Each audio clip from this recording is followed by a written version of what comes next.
जय गुरु दादा। जय गुरु। परम प्रेममय परम दयाल श्री श्री ठाकुर, परम आराध्या जगत जननी श्री श्री बड़मा, परम पूज्यपा योगाचार्य श्री श्री बड़दा, परम पूज्यपा श्री श्री आचार्य देवंकर अतल चरण मोर विनम्र प्रणाम निवेदन करे। प्रातः सत्संग रे उपस्थित समस्त पूत पवित्र पांजाधारी कर्मी वृंद, भक्तिमती मातृमंडली, श्रद्धेय गुरुभ्राता मंडली एवं छोट छोट पिला माननकु मोर आंतरिक राजय गुरु निवेदन करे। आमे विवाहर संज्ञा तार परिभाषा, विवाहर आवश्यकता, विवाहरे वर्ण विचार से अनुलोम और प्रतिलोम विवाहर कुफल एवं सुफल संबंध रे वर्णना करिथिले। आज आमे देखिबा विवाहरे कुल बा जोटा वंश आमे कहू, गोत्र आ वयस विचार जोटा कि बहु परिमाण रे दरकार। ता सहित पुणी स्वास्थ्य मध्य, से वयस रे आउ गोटे फैक्टर स्वास्थ्यटा को मध्य देखिबार कथा। एतिके हेला अप्रोक्सीमेटली आमे गोटे किछि जिंस को कभर कला भले लागिबो। तो प्रथम पॉइंट होची जे विवाह रे वंश विचार। वंश कौन? वंश र जदि आमे बाहर करिबा तार समास अर्थ को बाहर करिबा तले बमति उद्गिरति पुरुषा नीति, जे पूर्व पुरुष माननको बांति कराए ता होची वंश। पूर्व पुरुष मानकर कूल धारा को तांकर वैशिष्ट्य को जहाँ भीतर दे निरीक्षण करा जाए ताहेला वंश बा कूल। तेणु ठाकुर कहते कूल माने ही वंशगति, गुण कर्म स्वभाव नहीं व्यतिक्रमे कूल भांगी जाए गुण कर्मर विकृति दे। तेणु कूल होची सेई वंशगति निज ठारू 7 पीढ़ी जाए, वर्तमान ठारू आम मानकर पूर्व 7 पीढ़ी जाए जो कैरेक्टर को चूज करा जाए, जहाँ को देखा जाए विचार करा जाए, ता ही होची कूल। आउ एक सत कूलर केते गुडे वैशिष्ट्य मध्य रहिछि। जेतेबेले आमे विचार करबा को जिबा सेतेबेले सत कूलर केते गुडे निर्दिष्ट वैशिष्ट्य रहिछि, ताकू जेते दूर संभव ही पारे देखि विचार करबा आवश्यकता रहिछि। प्रथम कथा, जेउ कूलरे जीन र कमागति साबलील एवं सेथिरे कौनसी प्रकार व्यतिक्रम संघात घटिनी। व्यतिक्रम संघात सेतेबेले घटिबो जेतेबेले ताहा प्रतिलोम संस्रव हबो। कारण प्रतिलोम संस्रव हेले ही जेनेटिक स्ट्रक्चर एपट सेपट हबो, सेथिरे व्यतिक्रम आसीबो। वंशानुक्रमिकतारे श्रेयानुगति अच्युत भावे स्वतः गतिशील हेतिबो। श्रेष्ठ जनଙ୍କୁ सम्मान करिबा, तांको अनुसरण करिबा एवं सर्वोपरि इष्ट बा आचार्यଙ୍କ प्रति अतुट निष्ठा बजाय रखि चालिबा जेउठी व्याहत हेइ नथिबो, सेइठी ही वंशानुक्रमिकतारे श्रेय गति अच्युत भावे स्वतः स्फूर्त गतिशील होउथबो। वैशिष्ट्य अनुଯାयी कूल मर्यादा को रक्षा करिबा। प्रत्येकटी कूल बा वंशर गोटे मर्यादा थाए, जहाँ को कि पूर्व पुरुष माने स्थापन कर देई थांती। सेही मर्यादा को रक्षा करी चालिबा परवर्ती वंशधर मानकर कर्तव्य। बदान्यता, श्रेयानुराग, उदारता, मान्यता इत्यादि सद्गुण सहित किछि विशेष गुणवत्ता मध्य प्रत्येकटी कूलर वैशिष्ट्य हेइकी थाए। तेणु जहाँ वैशिष्ट्य रहिछि ताकू स्वतः स्फूर्त मानि चालिबाटा ही होची परवर्ती मानकर पूर्ववर्ती को अधिकार करी चालिबार गोटे प्रक्रिया मात्र। तापरे आहुरी अनेक गुडे स्वभाव मध्य रहिछि, जेमति कि शांत स्वभाव, दांत, क्षमा प्रवण, धैर्य शक्ति एई गुडाक मध्य। प्रतिटी व्यापार क्षेत्र आ पदक्षेपरे शांति बजाय रखिबा, उत्क्षिप्त न होबा, शांतिर पथटा को बाहर करी खोजिबा, सुंदर भाବରେ चिंता करिबा, अଯଥା उत्क्षिप्त हेई भ्रष्टाचारिता को प्रश्रय न देई सुंदर भाବରେ जो माने विचार करंती से माने तांकर स्मृति शक्ति, से माने तांकर बुद्धि शक्ति प्रत्येकटी जिंसटा को ही रखी पारंती। तापर आसुची दांत स्वभाव। दांत माने हेला संयमी, जे जेते दूर संयमी से सेते दूर दांती। तेणु प्रवृत्तिर तेजरे जो माने तेजोदीप्त, काम क्रोध मद लोभ इत्यादि प्रवृत्ति द्वारा जो माने जेते परिमाण बसीभूत से माने दांती स्वभाव ही पारंती नहीं। तेणु प्रवृत्ति जो मानकर जेते नियंत्रित, जो माने ईश्वर बा आदर्श को गुरु रूपे ग्रहण करी सेई मार्गरे निजको सेई मार्गर पथिक करी चलेबा पई सदा सर्वदा प्रचेष्टाशील, सेई माने ही प्रकृत रे दांत स्वभाव अधिकारी। तापर आसला क्षमा प्रवण। मनीष मात्रे ही भूल कर बसे, आ से भूल को देखिकी जदि आमे चिहिकी उठू, ता ऊपर प्रतिक्रियाशील हो, ताहले ही कथा सरे। तेणु मनीषर प्रकृत गुण होची से भूल को क्षमा दबा। तेणु कथा अछि ना, दंडिबा शक्ति जार थाई से पुणी क्षमा आचरई। दंडर विधान मनीषर नियंत्रण करने पई, ताकू दंड देखि मृत्यु हाथ में पहुंचेबा पई नुहे। तेणु जो माने भूल त्रुटि को सुधारी परिवार क्षमता रखती से माने ही प्रकृत व्यक्ति विशेष। तेणु क्षमा करिवार असीम गुण जो मानक पाखरे थाए से माने ही प्रकृत रे बलशाली हुअंती। तापर आसिला सह्य स्वभाव। सहनशीलता मनीषर गोटे बहुत बड़ दैवी गुण।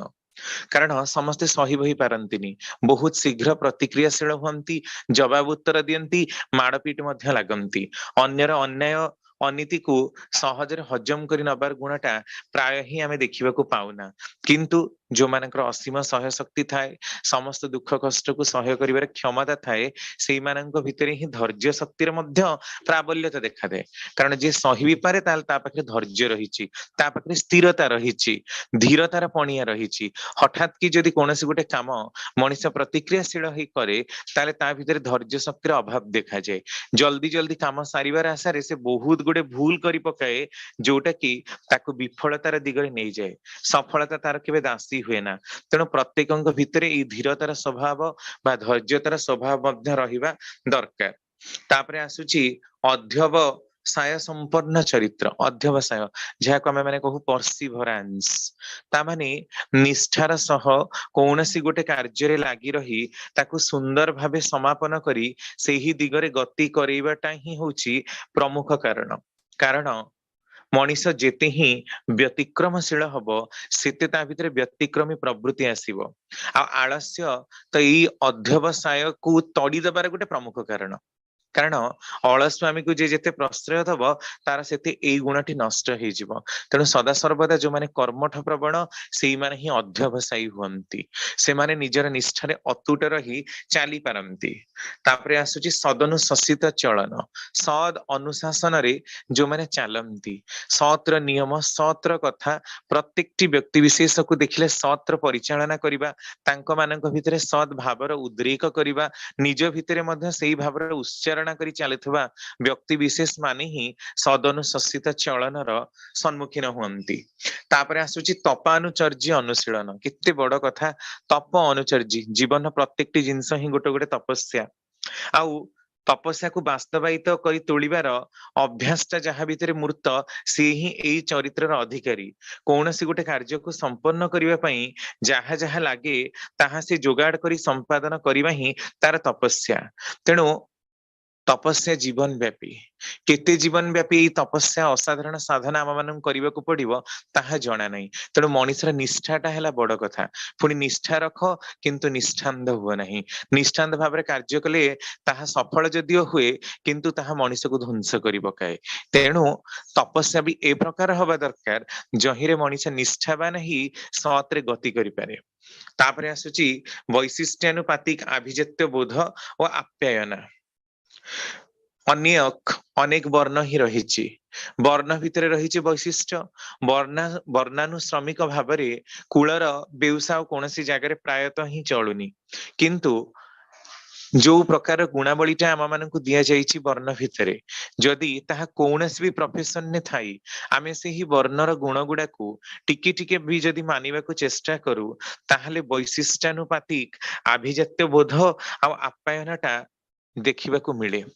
वर्तमान जो नवसभ्य युवक आ युवती माने जो माने बहुत ही उच्च शिक्षित से माने ये सब को मानु नाहंती, ये सब को हीन बोली मने करूचंती। एटा ही प्रकृत रे कुलवा वंशर गोटे ग्लानी बा विभ्राट बोली कहिले दुईरुक्ति हब नाही।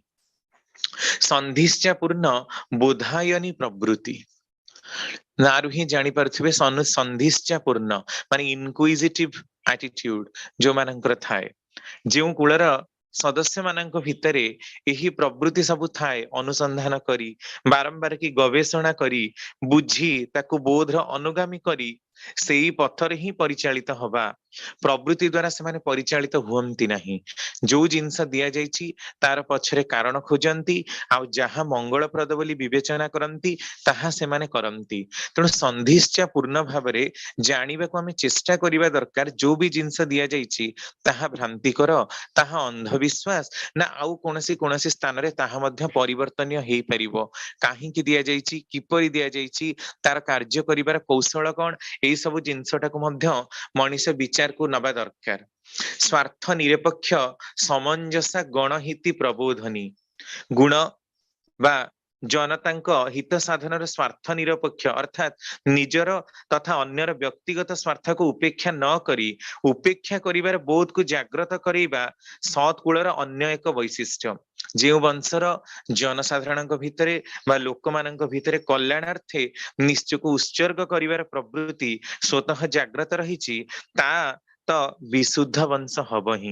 सामूहिक कल्याणर प्रश्न आसिले निजर व्यक्तिगत स्वार्थ को उपेक्षा करी जो कूलर व्यक्ति माने आगे आसंती से माने ही प्रकृत रे सत्कूल वैशिष्ट्यर अधिकारी।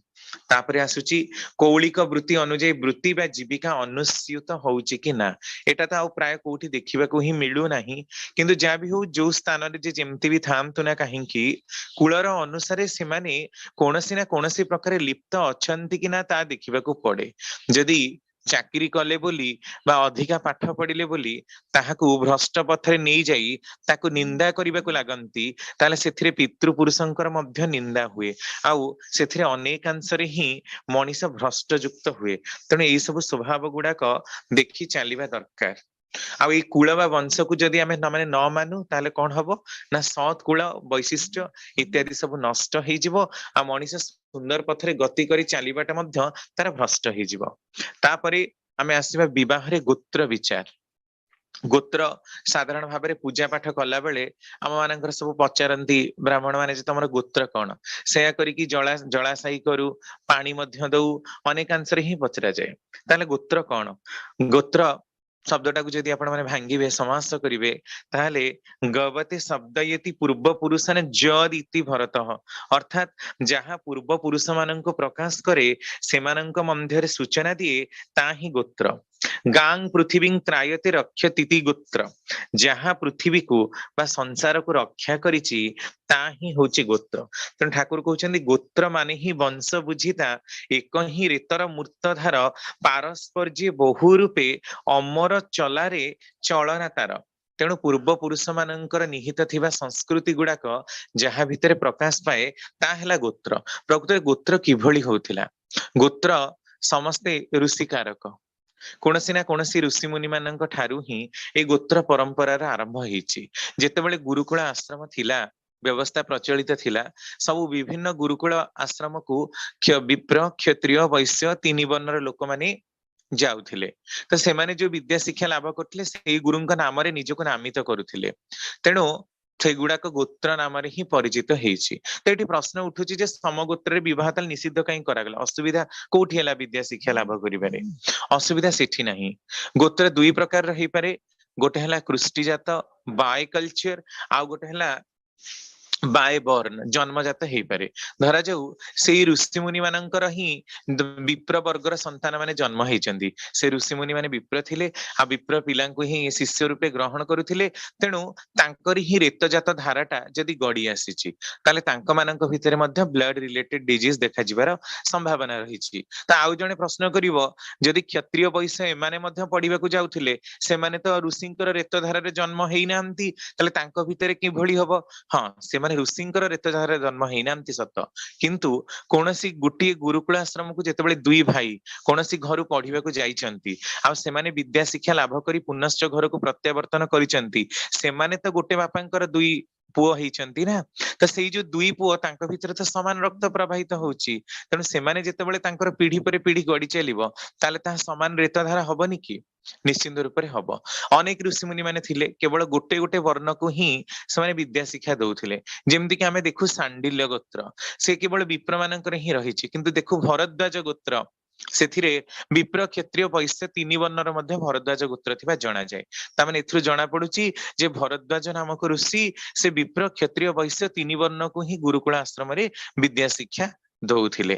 तेणु जो माने सेठिकी जाउथिले सेही अनुसारे ही ग्रहण करी करी आसुथिले। तेणु एई जो एका वंश बा एका रेत धारारे गड़ी गड़ी आसुथबा से गुरुंक ठारू माने जन्मित डायरेक्ट संतान भी हुंतु बा कौनसी पितामातांकर संतान जो माने विद्या शिक्षा लाभ करी प्रत्यावर्तन करी तांकर वंश को रेत धारारे गड़ी चलंतु ए उभयंक पाखरी ही ब्लड रे सिमिलारिटी देखा जाए। तेणु यार अनेक प्रकारर ରୋଗ ହବାର ସମ୍ଭାବନା ରହିଛି, ଯୋଉଟା କି ବ୍ଲଡ ରିଲେଟେଡ ଡିଜର୍ଡର। ତ ଏବେ ଆମେ ଆସିବା ସମଗୋତ୍ରରେ ବିବାହର କୁଫଳ, କାରଣ ଆମର ଶାସ୍ତ୍ରରେ ମଧ୍ୟ ଏହା ଷ୍ଟ୍ରିକ୍ଟଲି ନିର୍ଦ୍ଦେଶ ଦିଆଯାଇଛି, ଅନେକ ଜାଗାରେ ମନା ଯାଉଛି, ଅନେକ ତ ମାନୁ ହିଁ ନାହାନ୍ତି, ମିଳୁନାହାନ୍ତି ବୋଲି କହି। ତ ସେଇଠି ସମଗୋତ୍ରରେ ବିବାହଟାକୁ କାହିଁକି ନିଷିଦ୍ଧ କରାଯାଇଛି, ଏକଥା ଶାସ୍ତ୍ରରେ ମଧ୍ୟ କୁହାଯାଇଛି। ନ ସଗୋତ୍ରାଂ ନ ସମାନ ପ୍ରବାରମ୍ ଭାର୍ଯ୍ୟାଂ ବିନ୍ଦତେ। ସମାନ ପ୍ରବର ବୋଲି ମଧ୍ୟ ଗୋଟେ କନସେପ୍ଟ ରହିଛି, ଗୋତ୍ର ସାଙ୍ଗରେ ପ୍ରବରର ଉଚ୍ଚାରଣ କରାଯାଏ। ଯେମିତି ସାଣ୍ଡିଲ୍ୟ ଗୋତ୍ରର ଅସିତ ଦେବଳ ପ୍ରବର ରହିଛି, ସେମିତି ଆପଣ ଯଦି ବିହାରୀ କର୍ମକାଣ୍ଡରେ ଦେଖିବେ ସେଠି ଗୋତ୍ରର ସଂଖ୍ୟା 49 ବୋଲି ପତାଯାଇଛି, ଆଉ ସେମାନଙ୍କର ପ୍ରବର ଦିଆଯାଇଛି। ପ୍ରବର ମାନେ ଠାକୁର କହୁଛନ୍ତି ପ୍ରକୃଷ୍ଟ ବର, ପ୍ରକୃଷ୍ଟ ରୂପରେ ଯୋଉମାନଙ୍କୁ ବରଣ କରାଯାଉଥିଲା, ଅର୍ଥାତ ସେଇ ଗୋତ୍ରକାରକ ଋଷିଙ୍କର ଯୋଉମାନେ ସବୁ ସନ୍ତାନ ଥିଲେ, ଯୋଉମାନେ ତାଙ୍କର ରେତଜାତ ସନ୍ତାନ ଥିଲେ, ସେମାନଙ୍କ ଭିତରେ ମଧ୍ୟ ବିବାହ ଅନୁଷ୍ଠିତ ହେଉନଥିଲା। ତେଣୁ ଯୋଉମାନଙ୍କର ପ୍ରବର ସମାନ ତାଙ୍କ ମାନଙ୍କ ଭିତରେ ବି ବ୍ରତ ମାନେ ତାଙ୍କ ମାନଙ୍କ ଭିତରେ ବି ବାହାଘର ହେଇପାରିବ ନାହିଁ, କାରଣ ସେମାନେ ସେଇ ଋଷିଧାରାଙ୍କର ସନ୍ତାନ। ଯେମିତି ମୁଁ କହିଲି ସାଣ୍ଡିଲ୍ୟ ଋଷିଙ୍କର ଅସିତ ଆଉ ଦେବଳ ପ୍ରବର, ତ ଅସିତ ଆଉ ଦେବଳ ଏମାନେ ସାଣ୍ଡିଲ୍ୟ ଋଷିଙ୍କର ହିଁ ରକ୍ତଜ ବଂଶଧର। ତେଣୁ ଅଲଗା ଯଦି କୌଣସି ଗୋତ୍ରରେ ମଧ୍ୟ ଅସିତ ଆଉ ଦେବଳ ନାମକ ଦୁଇଟି ପ୍ରବର ରହିଛି, ତାହେଲେ ସେ ପ୍ରବର ସହିତ ଏ ପ୍ରବର ସମାନ ହେଲେ ବି ହେଇପାରେ ନା, ମାନେ ଏତେ ଦୂର ଏଟାକୁ ମନା ଯାଉଥିଲା। କିନ୍ତୁ ହଜାର ହଜାର ବର୍ଷ ଧରି ଯେତେବେଳେ ଏ ପରମ୍ପରା ଗଢି ଆସିଲା, 5,000 10,000 ବର୍ଷ ଧରି, ତ କାହା ଭିତରେ କିଏ କାହାର ରେତଜାତ ସନ୍ତାନ, କିଏ କାହାର କୃଷ୍ଟିଜାତ ସନ୍ତାନ, କିଏ କେମିତି ରିଲେଟେଡ ହେଇଛନ୍ତି, ବ୍ଲଡ ରିଲେଟେଡ ବା କଲଚର ରିଲେଟେଡ, ସେମାନେ ପୁଣି ବଂଶରେ ପରିଣତ ହେଇଛନ୍ତି, ଆମେ ଆଉ ଏତେ ଖୋଜ ଖବର ପାଇପାରିବା ନାହିଁ। ତେଣୁ ସମ୍ପୂର୍ଣ୍ଣ ରୂପରେ ହିଁ ତାକୁ ନିଷିଦ୍ଧ କରାଯାଇଥିଲା, ମାନେ ଜେନେଟିକାଲି ବ୍ଲଡ ରିଲେଟେଡ ଡିସଅର୍ଡର ଗୁଡାକୁ ଦୂରୀକରଣ କରିବା ପାଇଁ କି। ତ ଏଇ ସମଗୋତ୍ରରେ ବିବାହର କୁଫଳରେ ପ୍ରଥମ ପଏଣ୍ଟ ହିଁ ହଉଛି ଆୟୁ ହ୍ରାସ ପାଏ। ଏହା ଠାକୁର ମାନେ କହୁଛନ୍ତି ଏଥିରେ ଆୟୁ ହ୍ରାସ ପାଏ। କିଭଳି? କାରଣ ଯଦି ବାରମ୍ବାର କି ରୋଗ ଆଉ ସମସ୍ୟା ଲାଗି ରହେ, ତାହେଲେ ସେଥିରେ ମଣିଷର ଜୀବନୀ ଶକ୍ତି ବାରମ୍ବାର କି ନଷ୍ଟ ପ୍ରାପ୍ତ ହୁଏ, ଆଉ ଜୀବନୀ ଶକ୍ତି ଯେତେ ନଷ୍ଟ ହୁଏ ସେତେ ପରିମାଣ ହିଁ ବିଧ୍ୱଂସୀର ପଥରେ ଚାଲେ। ତାପରେ ସୁଜାତକର ଜନ୍ମ ହୁଏ ନା। ସୁଜାତକ ସେତେବେଳେ ହବ ଯେତେବେଳେ ମାନସିକ ଭାବରେ ଏବଂ ଶାରୀରିକ ଭାବରେ ସେ ସୁସ୍ଥ ଆଉ ସଦାଚାରୀ ହବ। ଜନ୍ମରୁ ହିଁ ସେ ଯଦି ରୋଗୀଣା ହେଇଯିବ, ବାରମ୍ବାର କି ତାକୁ ରୋଗ ସହ ସଂଘର୍ଷ କରି ଲାଗିବାକୁ ପଡିବ, ଆଉ ଜେନେଟିକାଲି ଯୋଉ ରୋଗ ଗୁଡାକ ସେଗୁଡାକ ତ କସ୍ମିନ କାଳେ କେବେ ଭଲ ହୁଅନ୍ତି ନାହିଁ, କାରଣ ତାଙ୍କୁ ଟ୍ରିଟମେଣ୍ଟ କରିବା ପାଇଁ କି କେତେ କୋଟି କୋଟି ଟଙ୍କା ଲାଗିବ, ଯୋଉଟା କି ସାଧାରଣ ଲୋକଙ୍କର ସାଧ୍ୟ ସାପେକ୍ଷ। ତେଣୁ ଅନେକାଂଶରେ ମାନେ ବିକଳାଙ୍ଗ ଯୁକ୍ତ ସନ୍ତାନ ଜନ୍ମନ୍ତି, ଯାହାକି ବହୁତ ହି କଷ୍ଟସାଧ୍ୟ, ଆଉ ବାପା ମାଙ୍କ ପାଇଁ ମଧ୍ୟ ବହୁତ ଦୁରାବସ୍ଥା। କାରଣ ବିକଳାଙ୍ଗ କହିଲେ କେବଳ ହାତ ଗୋଡ କିମ୍ବା ଛୋଟା ତା ନୁହେଁ, ମାନସିକ ଭାବରେ ଯଦି ବୁଦ୍ଧିଭ୍ରଷ୍ଟ ହୁଏ, ଶାରୀରିକ ଭାବରେ ଯଦି ଅକାଳ ମାନେ ପଡେ, ତାକୁ ଶାରୀରିକ ଭାବରେ ମଧ୍ୟ ଯଦି ସେ ବିକୃତ ହୁଏ, ଖର୍ବାକୃତି ହୁଏ, ଡ୍ୱାର୍ଫିଜିମର ଶିକାର ହୁଏ, ତାହେଲେ ତାକୁ ମଧ୍ୟ ବିକଳାଙ୍ଗ ବୋଲି ହିଁ କହନ୍ତି। ତାପରେ ଅନେକ ପ୍ରକାରର ସମସ୍ୟା, ଯେମିତି କି ଅଟିଜିମ ହେଲା, ଆପଣଙ୍କର ସିକିଲ ସେଲ ଆନିମିଆ ହେଲା, ଏଇ ସବୁ ରୋଗ ଗୁଡାକ ମଧ୍ୟ ଦେଖାଯାଏ, ତାକୁ ପର ସମୟରେ ଆମେ ବିଚାର କରିବା। ସେଇଥିପାଇଁ ହିଁ ଠାକୁର କହୁଛନ୍ତି ସଗୋତ୍ରରେ ବିବାହ ଦେଲେ ହିଁ ସନ୍ତାନର ଆୟୁ କମ ହିଁ ହୁଏ। ଦୁନିଆରେ ଏଇଟା ଅନେକ ଅଂଶେ ଦେଖା କିମ୍ବା ଶୁଣାଯାଏ। ସଗୋତ୍ରରେ ସମଗୋତ୍ରରେ ବିବାହ କଲେ, ସଗୋତ୍ରରେ ଆଉ ସବର୍ଣ୍ଣରେ ଯଦି ବିବାହ ହୁଏ, ତାହେଲେ ପିଲା ଖର୍ବାକୃତି ହୁଏ, ଅର୍ଥାତ ଡ୍ୱାର୍ଫିଜିମର ଶିକାର ହୁଏ। ମାନସିକ ଦିଗରୁ ଦୁର୍ବଳ ସନ୍ତାନ ଜନ୍ମନ୍ତି, ଯୋଉଟାକୁ ମୁଁ ଆଗରୁ ଟିକେ କହିସାରିଛି ଯେ ଏହା ହଉଛି ମାନସିକ ବିକଳାଙ୍ଗତା। ମାନସିକ ଭାବରେ ଯୋଉମାନେ ବ୍ୟାଧିଗ୍ରସ୍ତ, ସେମାନେ ମାନସିକ ବିକଳାଙ୍ଗ। ସେଥିପାଇଁ ଠାକୁର ଆହୁରି ତାଗିଦ କରିଦେଇ କହୁଛନ୍ତି ସବର୍ଣ୍ଣେ ସଗୋତ୍ରରେ ବିବାହ ଦିଅନା କେବେ ବି ଭୁଲେ, କରିବ ବଂଶ ଜରାଜୀର୍ଣ୍ଣ ଅସମ୍ବନ୍ଧ ଗୁଣ ବହୁଳେ। ଖର୍ବାକୃତି ବାମନ ଜାତୀୟ ସନ୍ତାନ ଜନ୍ମନ୍ତି, ଯାହାକୁ ବାମନ ଜାତୀୟ, ତାଙ୍କୁ ଲିଲିପୁଟାନ ବୋଲି ଆମେ ମାନେ କହୁ, ହାଇଟ ବହୁତ ହି କମ ଥିବ, 3 ଫୁଟ 4 ଫୁଟ। ବାମନ ଜାତୀୟ ହବାର ମୁଖ୍ୟ କାରଣ ହିଁ ହଉଛି ଆମ ମାନଙ୍କ ଭିତରେ, ସମସ୍ତଙ୍କ ଭିତରେ ଡେଙ୍ଗା ହବାର ଗୁଣ ଆଉ ଗେଡା ହବାର ଜିନ୍ ତାହା ରହିଛି। ତ ବାପା ମା ଯଦି ସମାନ ହୁଅନ୍ତି, ଆଜିକାଲି ତ ପୁଣି ହାଇଟ ମ୍ୟାଚିଂ ରହିଛି, ହାଇଟ ମ୍ୟାଚିଂ ଅନୁସାରେ ବାପାଠୁ ଯଦି ମା ଟା ପୁଣି ଗେଡା ହେଲା, ଧର ଯେହେତୁ ବାପାର 4 ଫୁଟ 5 ଇଞ୍ଚ ରହିଛି, ଆଉ ମା ଟା ଥରକର ରହିଛି 4 ଫୁଟ 3 ଇଞ୍ଚ, କାରଣ ତାଠୁ ଟିକେ କମ ରହିବା ପାଇଁ, ତାହେଲେ ସେ ପିଲାଟା କେତେ ହବ?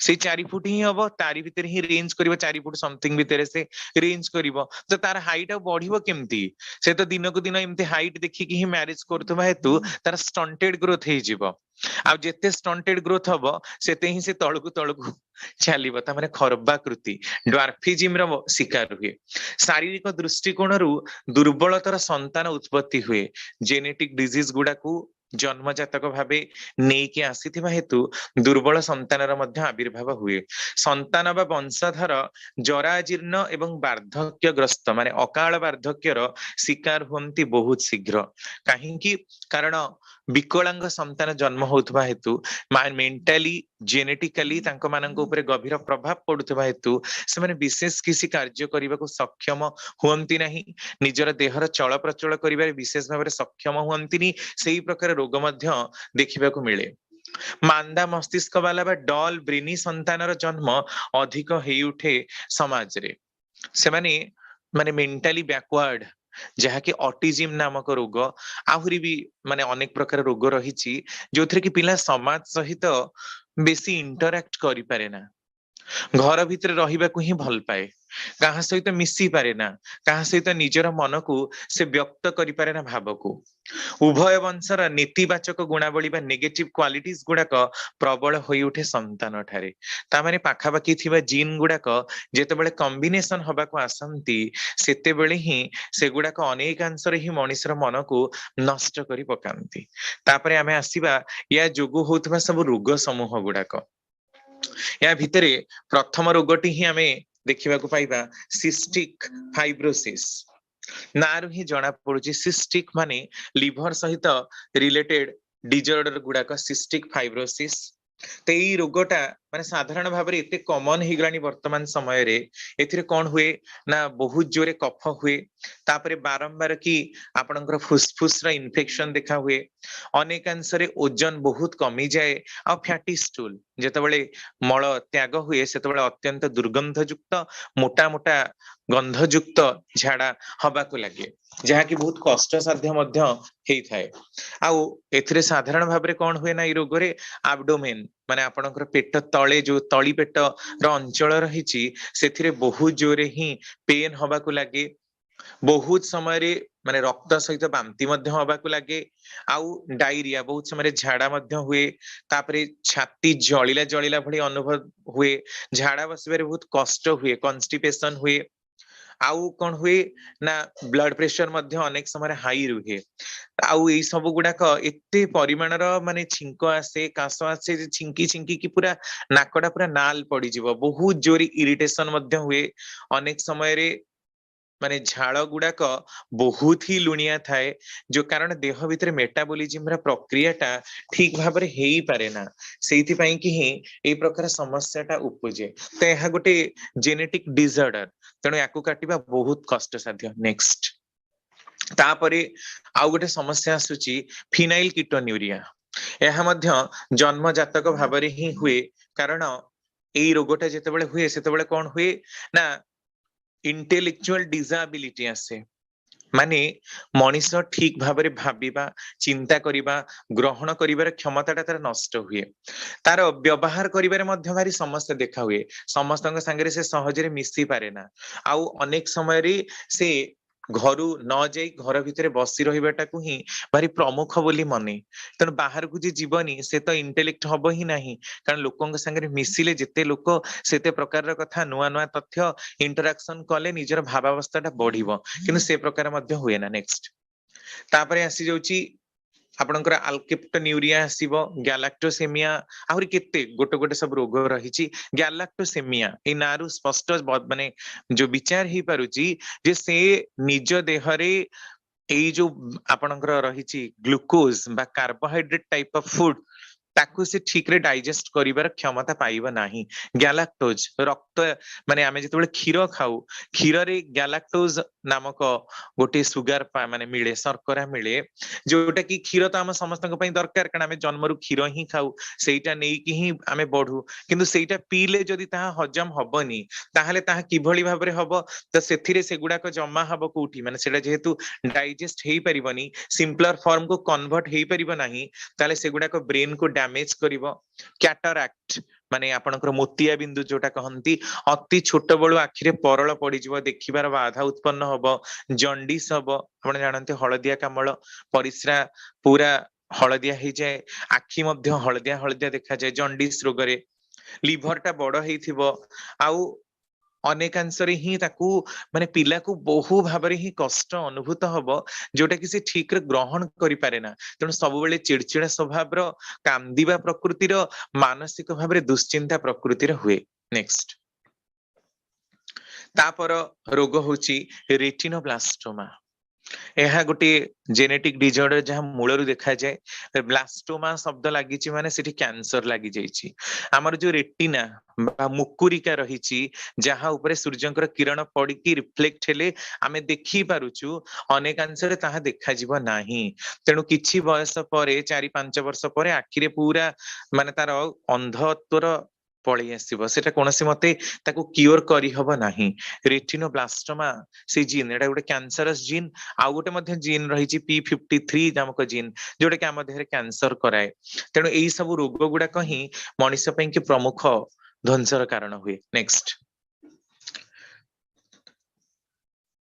तापरे आसुची अल्बिनिज्म अल्बिनो बोली आमे कहू देह संपूर्ण रूप से धला हे जीव आपण एबे मध्य देखिथिबे भारत रे मध्य बहुत देखिथिबे ओडिसा रे भी देखिथिबे आखिर आपणकर जो पत्तार माने बाळ गुडाक रहिची आपणकर आईब्रो जो रहिची से सब गुडाक पूरा धळा थिबो मुंडर चुटी एकदम धळा थिबो देह पूरा तार कोनोसी पिगमेंट नथिबो देखिबे पूरा एकदम माने पूरा धळा थाए सेटा गोरा बोली कहा जाय ना एकदम भाबरे सेटा धळा थाए देह धळा तांकर चुटी धळा तांकर सबु ही धळा तांकर ओठ गुडाक मध्य सबु माने पिगमेंट लेस एते परिमाणर एटा गोटे रोग अल्बिनिज्म बोली ताको कहंती देहरे छौ छौका हेला परे माडी जाए आपण देखिबे समगोत्र विवाह कले अनेकंकर देहरे छौ मध्य पड़ी जिबार नजर रहिछि छौ छौ हेकी धळा छौ माडी जिवो तापरे देहटा पूरा कंप्लीटली माने तार धळा को कन्वर्ट हे जिवो सेरा अल्बिनिज्म तापरे आसला सिकिल सेल एनीमिया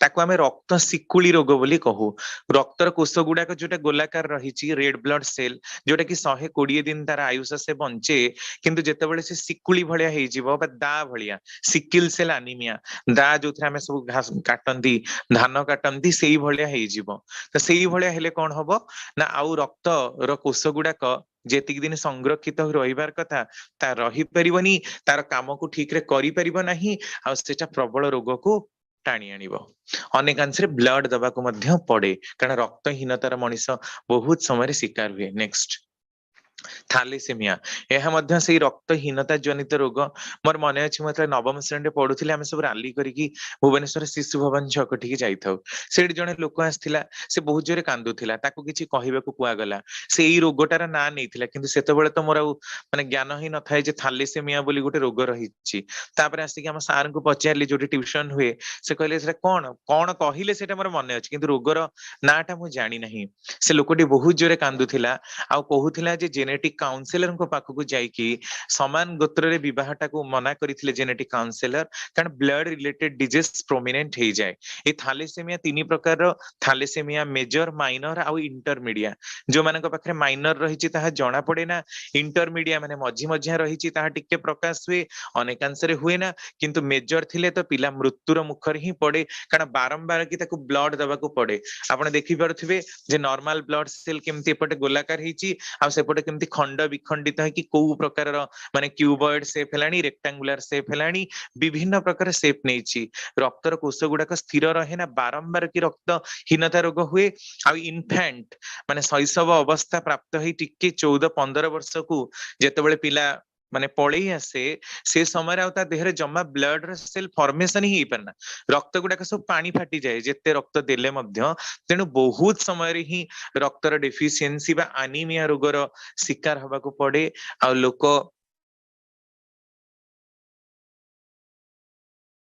करे ऑल माने अल्टीमेटली एया ही तार कंडीशन हुए नेक्स्ट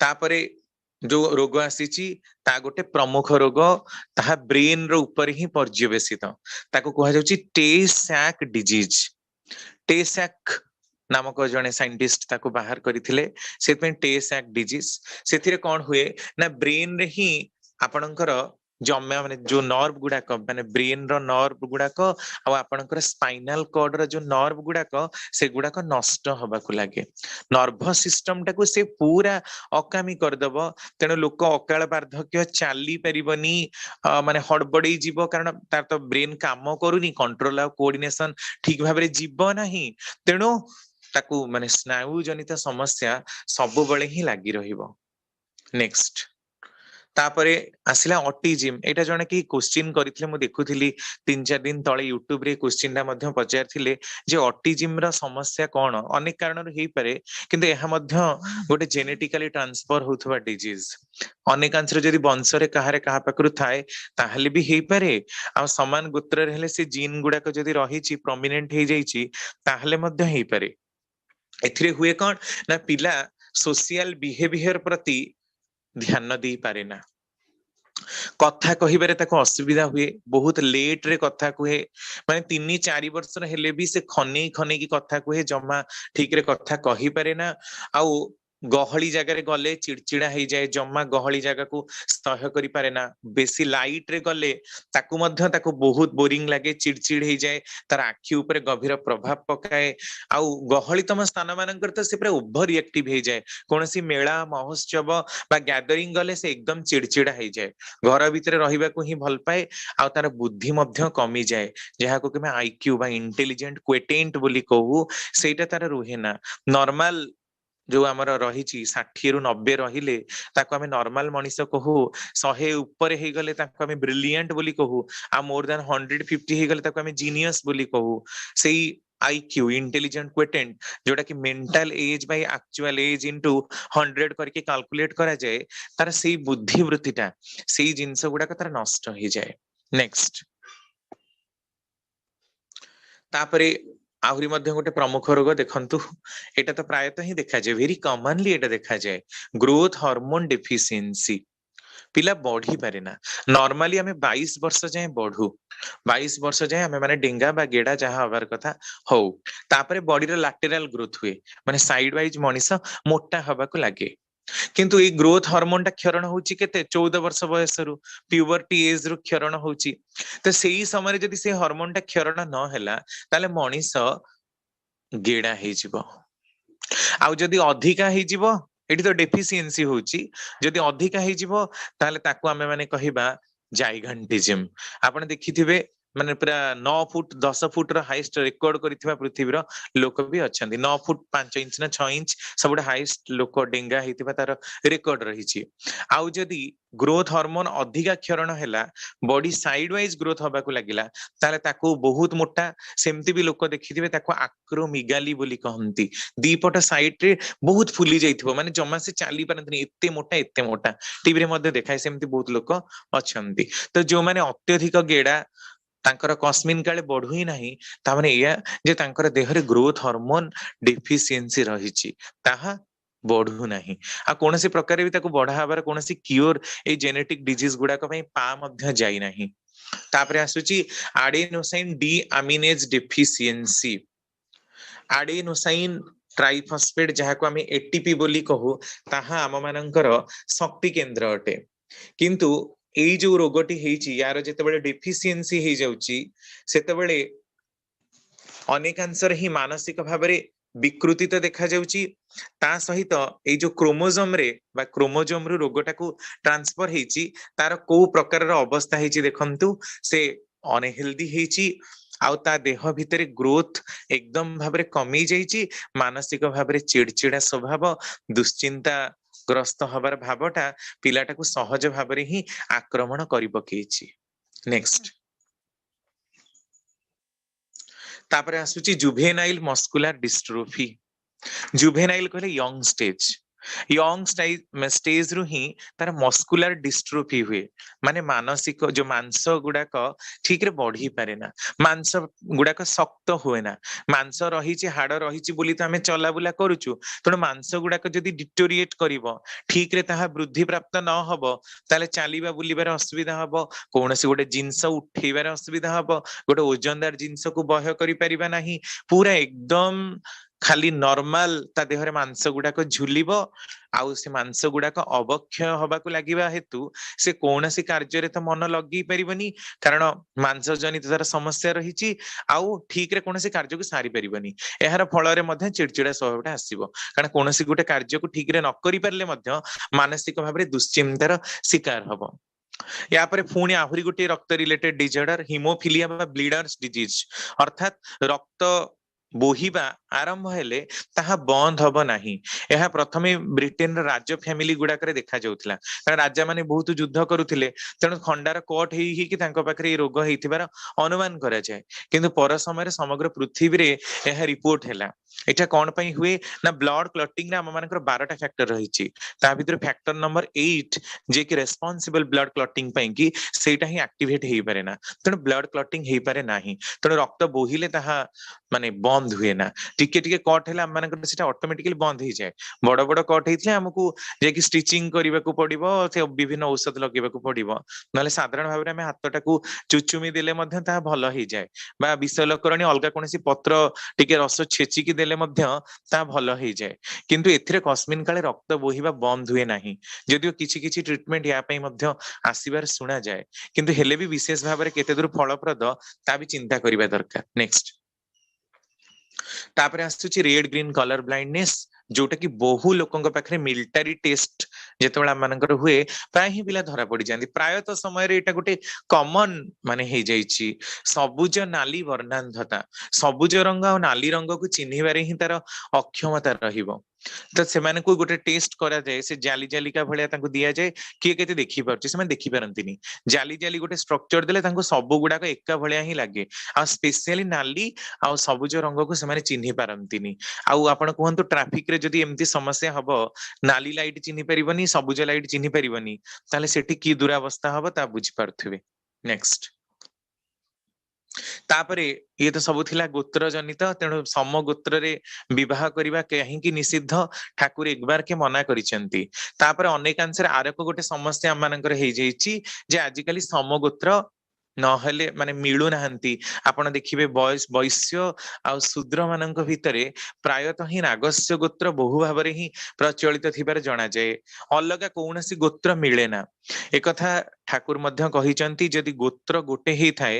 देखिबाकू हुए 10 पीढ़ी जाए सेमानंकर कोनसी सामंजस्य नथिबो आज समय भी ठाकुर परिवार कहते देखा हुए 3 पीढ़ी जाए अंततः कौनसी माने ब्लड रिलेटेड संपर्क रक्त संपर्क कौनसी सामंजस्य नथिबो ताहा विचार करिवे आउ अनेकांश डिस्टेंस मैरिज रे मध्य यह कमी जाए किभली धरा जो सेही समान गोत्रर हेले भी जणे भुवनेश्वर रे रहिलानी जणे कोरापुट रे रहिलानी आज जदि हमें 100-200 वर्ष तळकू पळेबा सेतेबेले तो बस ट्रेन ई सब रे एमती प्रचलन नथिला जे लोक दूर स्थान को जाई परुथिले तो लोक से शगड़ गाड़ी ई सब रे 10 ରୁ 20 किलोमीटर भितरे हाराहारी रेंज भ्यारी करिवो 500-600 किलोमीटर रेंज रे लोक जे केबे भी रहिबेनी केते दूर रे से माने के बसति स्थापन करिवे नाही तेणु सेही समान गोत्रर बा समान वंशर जदि एका भाई मध्य कोनसी जगह को डिस्प्लेस हेई जाई थाए ताले से जाई जाई कि से 10 ରୁ 20 किलोमीटर पेरीफेरी भितरे ही तांकर कुळ वंश सब रहिबे बेसी दूर को जिबे नाही तेणु डिस्टेंस मैरिज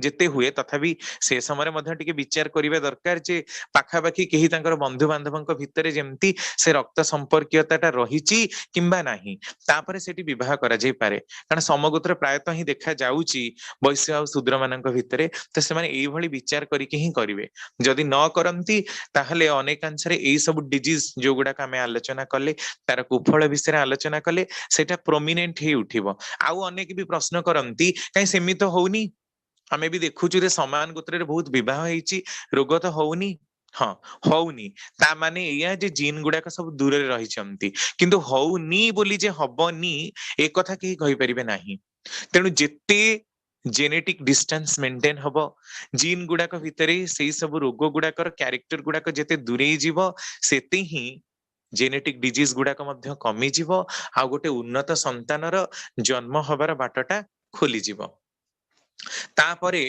आसला आयु बा बयस आयु मु कहितली घरर हाराहारी आयु 3 ରୁ 4 पीढ़ी भितरे ଧରା ଯାଉ ଲୋକମାନେ 70 ବର୍ଷ ବୟସ ବଞ୍ଚନ୍ତି, 70 ବର୍ଷଟା 70 ବର୍ଷ କିମ୍ବା 75 ବର୍ଷ କିମ୍ବା 80 ବର୍ଷ ସହିତ ବିବାହ ହେଇପାରିବ। 70 ମାନେ ଘରର ହାରାହାରି ଲୋକମାନେ, ଲୋକଙ୍କର ବୟସ ଯଦି 70 ବର୍ଷ ଥାଏ, ସେ 50 ବର୍ଷରେ ଥିବା ଘରର ହାରାହାରି ଲୋକଙ୍କର ବୟସ ସହିତ ବିବାହ କରିପାରିବ ନାହିଁ। ଏଭଳି କଲେ ଆୟୁ ହ୍ରାସ ପାଇବ।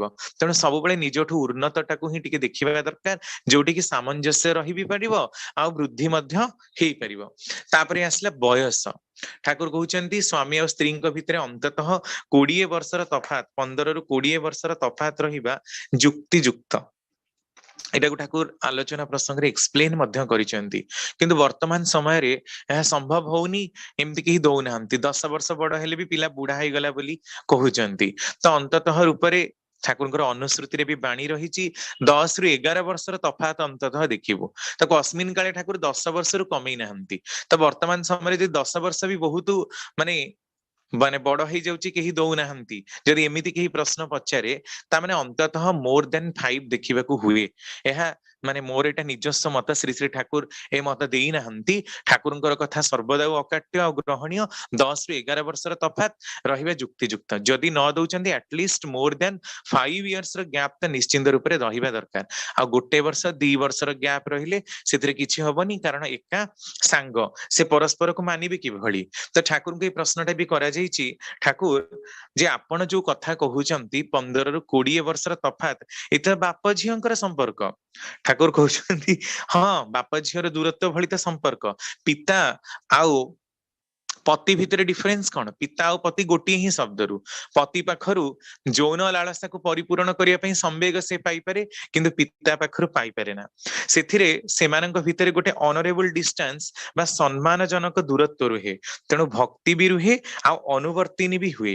ସ୍ତ୍ରୀ ଆଉ ପୁରୁଷଙ୍କ ସାଙ୍ଗରେ ଫଳ ମଧ୍ୟ ସମାନ ଯଦି ହୁଏ, ତାହେଲେ ତାହା ବିଷବତ୍ ହୁଏ।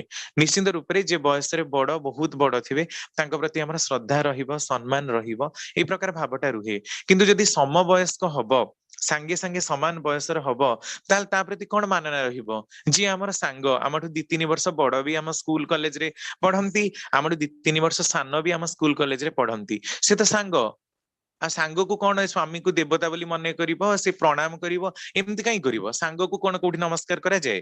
ନା ସାଙ୍ଗକୁ କଣ କେହି ଭକ୍ତି କରିବ ନା ପ୍ରଣାମ କରିବ? ସାଙ୍ଗ ତାପରେ ତ କାନ୍ଧରେ ହାତ ପକେଇକି ବୁଲିବା।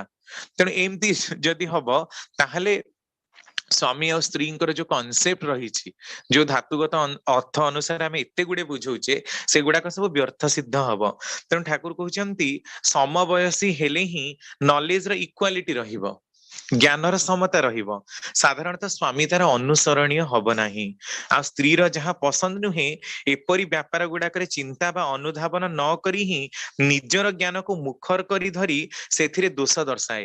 ଏହି ଭାବେ ତାହାର ସ୍ତ୍ରୀର ଚରିତ୍ରରେ ସ୍ୱାମୀର ଦୋଷ ଦୃଷ୍ଟି ଆସି ଅଧିକାର କରେ, ଯାହା ଫଳରେ ଅନୁବର୍ତ୍ତିନି ନ ହୋଇ ବିପରୀତ ବର୍ତ୍ତିନି ହୁଏ।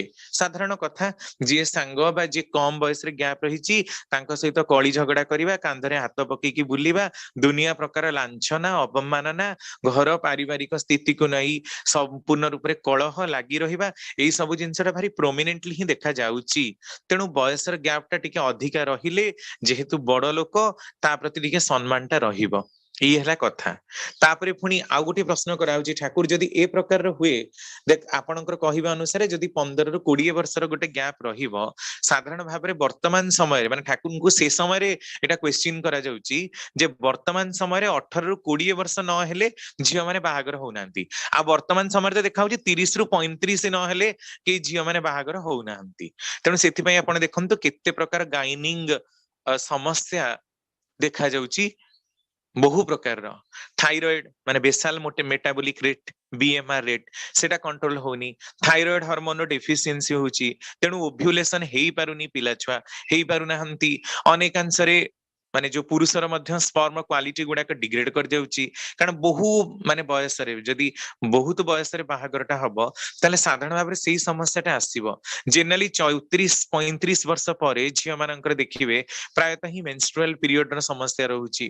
ତେଣୁ ଓଭ୍ୟୁଲେସନ ଠିକରେ ହଉନାହିଁ, ଠିକରେ ପିରିୟଡ ହଉନି, ତେଣୁ ହିଁ ପିଲା ରହିପାରୁନି। ବହୁତ ସମୟରେ କେତେ ଟ୍ରିଟମେଣ୍ଟ କରିକି ମଧ୍ୟ ତାହା ଭଲ ହଉନାହିଁ। कारण खाद्यपेय प्रथम कथा तो पिला बेलू आजिकली जो प्रकार खाद्यपेय रही दुई रे यौवनर जोटा प्राप्तिर समय से समय रे ही हर्मोन रो क्षरण जे प्रकार थाए आस्ते आस्ते वयो वृद्धि क्रमे ताहा कमी जीवाक लगे आ 45 रु 50 वर्ष भितर झील मानकर मैच्योरिटी बा ओव्युलेटरी फेज जोटा ताहा बंद हो जाए ताको मेनोपोज बोली हमें माने कहू तेणु से समय बहुत ही समस्या सृष्टि हुए तेणु अधिका बयस जिते 35-36 वर्ष से समय जदि विवाह करिवो ताहले एई प्रकार समस्या आसीबो कारण विवाह कले तो सांगे सांगे केही आजिकली पिला भी जन्म करूनाहांती कारण समस्त अयस और आराम आवश्यकता रही से 2-3 वर्ष पड़े जाउची 2-3 वर्ष पर प्लानिंग कला पर जार बहुत पैसा अछंती से माने सरोगेट मदर नउचंती बा केही केही टेस्ट ट्यूब बेबी फर्टिलाइजेशन करूचंती नहले कौन माने कौनसी गोटे पिला को एडॉप्ट करूचंती तो आजिकली सेटा को भारी सभ्य शिक्षित लोक मानकर मेंटालिटी जे आमे काहे कि निजे पिला जन्म करिवु बाहुत अनाथ आश्रम रे बहुत पिला रहिचंती तांकू जदि आमे एडॉप्ट करि नउ ताहल त से अनाथ बोली हम पिला रहिबेनी से बहुत बड़ महानता आउ बहुत बड़ बदान्यता कारण निजर अपारगता ताकू निजर दुर्बलता ताकू लुचेइबाकू जाई निजको सुंदर रखिबाकू जाई निजर मातृत्वर अपालाप करिबाटा आजिर नारी मानकर गोटे शौक हे जाईची आ पुरुष मान तो ताठू ही उद्धत से कथा ताऊ न कहवा ही भल तेणु ठाकुर को जिते पचरा होची ठाकुर आपण जेमती कहले जदि 15 रु 20 वर्ष तफात रहिबे जुक्तियुक्त तो 15 कर गोटे झीटा को 20 वर्ष रे बाहागर करागला ताल पिलाटा केते वर्ष होइथिबो ना 40 वर्ष होइथिबो तो एमिति हेले 38 40 45 वर्ष जदि हबो ताले सेथिरे किभଳି हबो तांकर जो संतानटी जन्म हबो से कोन दुर्बल हबो नाही कि ता पाखरे मानसिक विकृति आसीबो नाही कि ठाकुर कहउछन्ति दुर्बल तो हब नाही बरम सबल हवा ही स्वाभाविक कारण पूर्णता प्राप्त परिणत बीज जदि उपयुक्त सार समन्वित जमीरे पड़े तेबे सेथिरु जहाँ जन्मे ता कौन केबे खराब हबार देखा जाए तेणु 35-40 वर्ष बयस ही विवाहर उपयुक्त कहले अत्युक्ति हब नाही शास्त्र रे अछि प्रजापति निकट रे 10टी संतानर प्रार्थना ताहले ए बयस रे विवाह करिले कोन 10टी संतान हेई पारे ना अल्प बयसर संतान जन्मिले अल्पायु बा अल्प बुद्धि संपन्न हेबा तो ही संभव आउ संख्यार अधिक हेले तो कथा ही नहीं तेणु आजिकाली हाराहारी आयु बंगाली मानकर कुआडे 22 वर्ष ही जाइची मोर मने हुए एई आयुहीनतार गोटे प्रधान कारण ही होची एहा अल्पायु अल्प स्वास्थ्यर बहु संतान अपेक्षा 5-7टा दीर्घजीवी सुबुद्धि आउ सुस्वास्थ्यवान संतान ढेर भल ता नुहे कि तापर पुणी प्रश्न करा जाउची ठाकुर ता तो बुझा पड़ुची किंतु पुरुषर बयस एते बेसी हेले नारीर प्रायतः वैधव्यर संभावना न थाए स्त्री जदि पुरुषठू ठाकुर कहउछन्ति स्त्री जदि पुरुषठू एपरि छोट हुए ताहले स्त्रीर संसर्ग ताकू जीवन रे एभଳି उद्दीप्त करि तोळे अर्थात दीर्घजीवी करि तोळे ए कथा आयुर्वेद रे मध्य उल्लेख हेकि रहिछि उल्लेख हेकि रहिछि कारण आयुर्वेद रे यह वर्णना करा जाइछि स्वामी ठारे स्त्रीर जीवनी शक्ति उद्दीप्त होई दुर्बल पुरुषर प्राण शक्ति को समतारे आनयन करे आ समवयस्का हेले मध्य उभयंक भितिरे इक्वाल डिटोरिएशन अर्थात तुल्य परिमाणर अपचय घटे उभयंकर भाइटाल इंडेक्सन रे जीवनर उद्दीपना रे केही ही परिपुष्ट हुअंती नाही तेणु बोध हुए ऋषिमुनि माने बयस रे एते पार्थक्यर पक्षपाती थिले पुरुषर पितृत्व उद्बोधन योग्य बयस न हेले से जदि स्त्री ग्रहण कले ताहाले अपुष्ट असुस्थ संतान जन्मेइबा संभव प्रकृत कथा होचे या जे पुरुष मानक ठारू नारी माने अधिका क्षमतार अधिकारी सय धैर्य गुणावली तांको पाखरे यथेष्ट अधिकार रहिछि सेमानंकर पाखरे अधिका जीन मध्य रहिछि पुरुष मानक ठारू तेणु आमे साधारण भाबरे क्षमा प्रेम ममता एई सब गुण गुड़ाक तांको पाखरे अत्यधिक देखिबाकू पाऊ तेणु स्नेह रो जो जिंसटा भल पाइबार जिंसटा नारी मानक पाखरे प्रायतः ही देखिबाकू मिले जदियो क्रूरता मध्य रहिछि किंतु प्रायतः देखिबाकू मिले गोटे 12 वर्षर झीटा 22 वर्षर पुअर संगरे इक्विवेलेंट हबो काहेकि कारण पुरुष मानकर बुद्धिटा ସବୁବେଳେ ବାହାରେ ବୁଲିବା, ବାହାରର କାମ କରିବାରେ ହିଁ ନିଯୁକ୍ତ। ଘରର କାମ ଦେଲେ ସେମାନେ କରିପାରନ୍ତିନି। ଫିଙ୍ଗା ଫୋପଡ଼ା ଛିନଛତ୍ର କରି କୌଣସି ଗୋଟେ କାମ ସଜେଇ ରଖିବାଟା ବି ହୁଏ ନା। ଗୋଟେ ପିଲାକୁ ସଜାଡିବାର ଦାୟିତ୍ୱ ଦେଲେ ବି ତାକୁ ବୋଧେ ବାଡେଇକି 10 ଥର ସାଇଜ କରିଦେଇଥିବେ, କାରଣ ସେଟା ତାଙ୍କର ବୈଶିଷ୍ଟ୍ୟ ହିଁ ନାହିଁ। କିନ୍ତୁ ନାରୀ ପୁଣି ଆବାହମାନକାର ଧରି ଘରଟାକୁ ସଜାଡିକି ରଖିଛି, ପିଲାଙ୍କୁ ସଜାଡିକି ରଖିଛି। ସ୍ୱାମୀଙ୍କର ଅତିକ୍ରମ ହେଲା ପରେ ମଧ୍ୟ ଏକୁଟିଆ ପିଲାଟାକୁ ବଢେଇବାର କ୍ଷମତା ମାର ରହିଛି। କିନ୍ତୁ ଗୋଟେ ପୁରୁଷଟା ଏକୁଟିଆ ବଢେଇବାର ଖୁବ କମ ହିଁ ଦେଖାଯାଏ। ତାକୁ ଦ୍ୱିତୀୟ ବିବାହ ନବାକୁ ପଡେ, କାରଣ ତାର ବାହାରେ ଅନେକ ଗୁଡିଏ ଦାୟିତ୍ୱ ରହିଛି। ତେଣୁ ଝିଅ ପିଲାଙ୍କ ଭିତରେ ମଧ୍ୟ ଶୀଘ୍ର ମ୍ୟାଚ୍ୟୁରିଟି ଅଫ ମେଣ୍ଟାଲିଟି ବି ଆସେ, କାରଣ ସେମାନେ ଅନେକାଂଶରେ ହିଁ ମାଙ୍କ ପାଖରେ ବଢିଛନ୍ତି, ଆଉ ଘରର କାମ ସହିତ ସେମାନେ ବେଶୀ ସଂଶ୍ଳିଷ୍ଟ ଅଛନ୍ତି। ତେଣୁ ଅନ୍ତତଃ ଗୋଟେ 12 ବର୍ଷର ଝିଅ 22 ବର୍ଷର ପୁଅ ସାଙ୍ଗରେ ସମାନ, ଗୋଟେ 30 ବର୍ଷର ଝିଅ ଗୋଟେ 40 ବର୍ଷର ପୁଅ ସାଙ୍ଗରେ ସମାନ। ଗୋଟେ ଯୋଉ ପିରିୟଡିକ ଗ୍ୟାପ ଆମେ କହୁ, ଗୋଟେ ଗୋଟେ ଗ୍ୟାପ ମାନେ ଏଜ ଗ୍ୟାପ କହୁ, 10 ବର୍ଷର ଗ୍ୟାପ ଟା ଯଦି ହୁଏ ତାହେଲେ ଉଭୟଙ୍କର ମେଣ୍ଟାଲିଟି ମ୍ୟାଚ କରିବ। ଆଉ ଯଦି ତା ନ ହୁଏ, ସ୍ୱଳ୍ପ ବୟସ୍କ ହୁଏ ବା ପୁଅ ବୟସରେ ଝିଅ ଠାରୁ ଛୋଟ ହୁଏ, ତାହେଲେ ଝିଅ ମାନେ ତ ସହଜେ ହିଁ ବୁଦ୍ଧିମତୀ, ସନ୍ଧିଶ୍ଚା ସହିତ ଦକ୍ଷ ନିପୁଣ କାମ ଗୁଡାକ ବି ତାଙ୍କ ମାନଙ୍କର ରହିଛି। ତେଣୁ ପୁରୁଷ ପ୍ରତି ସେମାନଙ୍କର ମାନନା ରୁହେ ନା। ଛୋଟ ଯଦି ପୁରୁଷ ବୟସରେ ହୁଏ, ପ୍ରଥମ କଥା ମାନନା ରୁହେ ନା, ତାଙ୍କ ପ୍ରତି ଭର୍ତ୍ସନାର ଭାବ ଆସେ, ଦୋଷ ଦର୍ଶନ କରିବାର ପ୍ରବୃତ୍ତି ଜନ୍ମେ। ତେଣୁ ଶ୍ରଦ୍ଧା ଭାବ ଉଦ୍ରେକ ହୁଏ ନା। ତେଣୁ ସନ୍ତାନ ଆମେ ଯାହାଠାରୁ ଆଣୁଛେ, ସନ୍ତାନର କଥା ଛାଡ, କୌଣସି ଗୋଟିଏ ଜିନିଷ ବି ଯଦି ଆମେ କାହାଠାରୁ ଆଣୁଛେ, ତାହେଲେ ତାକୁ ଆମେ କଣ କରୁଛେ?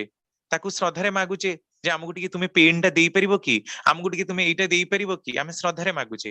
ତେଣୁ ଯିଏ ଆମଠାରୁ ନ୍ୟୁନ, ଯିଏ ଆମଠାରୁ ଅପକୃଷ୍ଟ, ତା ପ୍ରତି ଶ୍ରଦ୍ଧାର ଭାବଟା କିଭଳି ଆସିବ ଆଉ କାହିଁକି ଆସିବ?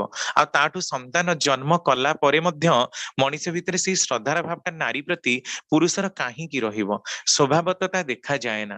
ତେଣୁ ସନ୍ତାନ ଅପକୃଷ୍ଟର ଦିଗରେ ଗତି କରେ, ଆଉ ଉଭୟଙ୍କର ଜୀବନୀ ଶକ୍ତି ଉଭୟଙ୍କୁ ମଧ୍ୟ ପୋଷଣ ଦିଏ, ଉଭୟଙ୍କର ବାର୍ଦ୍ଧକ୍ୟ ସମୟରେ। ତେଣୁ ସେମାନଙ୍କର ଦାମ୍ପତ୍ୟ ଜୀବନ ସୁଖମୟ ହୁଏ। ତେଣୁ ହିଁ ବୟସରେ ଏତେ ଗ୍ୟାପର କଥା ରହିବାର କଥା କୁହାଯାଇଛି। ତ ଯୋଉ ସ୍ଥଳରେ ଯେତିକି ମନା ଯାଇପାରେ, ଯେମିତି ବିଚାର୍ଯ୍ୟ, ତାହା କରାଯାଇପାରେ। ଜୟ ଗୁରୁ ଦାଦା। ଜୟ ଗୁରୁ ରମାକାନ୍ତ ଭାଇ। ବହୁ ଭାଇ ମାନଙ୍କର ବହୁତ ପ୍ରଶ୍ନ ବି ଆସିଛି। ମୁଁ କାହିଁକି ଭାବୁଛି ଆଗାମୀ ଦିନ ମାନଙ୍କରେ ଆମେ ଆଲୋଚନା କରିବା। ଆପଣଙ୍କୁ ମଧ୍ୟ ମୋର ନିମନ୍ତ୍ରଣ ରହିଲା ଆଗାମୀ ସୋମବାର, କାରଣ ଏ ପ୍ରସଙ୍ଗଟାକୁ ସମାପ୍ତ କରିବେ। କାଲି ତ ହଉଛି ମେଡିକାଲ ସେସନ, ସୋମବାର ଯାଉ, ମଙ୍ଗଳବାର ଯାଉ। ବହୁ ଭାଇ ମାନଙ୍କର ପ୍ରଶ୍ନ ଆସିଛି, ଯଦି ବ୍ରାହ୍ମଣୀ ଘରର ଝିଅ ମୁସଲମାନ ପୁଅକୁ ବାହା ହବ ତାହେଲେ କଣ ହବ? ଜଣେ ଭାଇ କହିଛନ୍ତି ଏକାଗୋତ୍ରରେ ବାହାଘର ପରେ 3 ଜଣ ପିଲା ଜନ୍ମରୁ ଭଲ ଥିଲେ, କିନ୍ତୁ ବର୍ତ୍ତମାନ ତାଙ୍କର ବଡିରେ ସବୁ ଆଲର୍ଜି ହେଇଯାଉଛି। ଏମିତି ବହୁ ସମସ୍ୟା ସମ୍ମୁଖୀନ। ଅନେକ କହୁଛନ୍ତି ଏକାଗୋତ୍ରରେ ଝିଅ ମିଳୁନାହାନ୍ତି, ଆମେ କଣ କରିବୁ? ଏ ସବୁର ପ୍ରଶ୍ନର ପୁଞ୍ଜୀଭୂତ ସମାଧାନ ମୁଁ ଶେଷ ଦିନରେ କରିବି, ବା ରମାକାନ୍ତ ଭାଇ କି କହିବି ତାକୁ ଆଗେଇ ନେବେ। ସମସ୍ତଙ୍କର ସର୍ବବିଧ କଲ୍ୟାଣ ଏବଂ ମଙ୍ଗଳ ପାଇଁ ପ୍ରାର୍ଥନା କରୁଛି ପ୍ରିୟ ପରମଙ୍କ ଚରଣ ପ୍ରାନ୍ତରେ।